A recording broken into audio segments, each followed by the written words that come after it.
A descoberta da infância. Philippe Arrier. Faz parte do livro A História Social da Criança e da Família. Philippe Arrier nasceu em 1914, na França. Ele fez história na Sorbonne e é considerado um importante historiador do comportamento humano.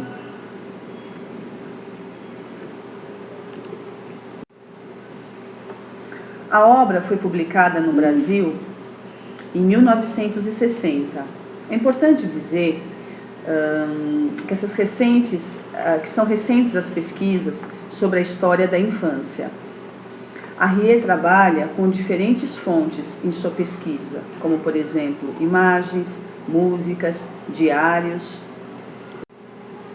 O período pesquisado por ele compreende o século XII e vai até o XVII. Nesse período, para Arrier, a criança era vista como ser produtivo, substituível, com função utilitária. Aos 7 anos, por exemplo, a criança já trabalhava, eram homens em miniatura. Arrier aponta em seus estudos que a infância era uma fase sem importância. Por isso o infanticídio. Era comum também entregar o filho para o convento, para uma família ou também para uma ama de leite. Para o autor, a infância, tal como conhecemos hoje, era inexistente até o século XVI. Daí a importância de conhecer os estudos de Arrier. Ele foi o primeiro a apresentar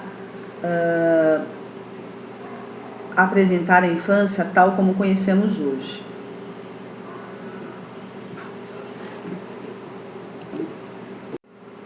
A atividade proposta a partir da leitura e discussão do texto A Descoberta da Infância, de Philippe Arrier, é a seguinte: produzir uma tabela, veja o exemplo nos slides, com 2 colunas.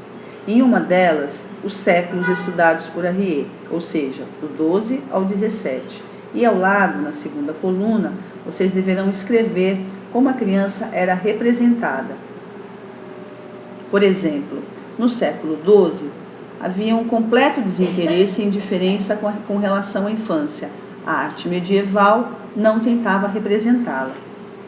Os objetivos para essa unidade são os seguintes: conhecer elementos da história social da infância em nossa sociedade com base na história das mentalidades escrita por Philippe Arrier.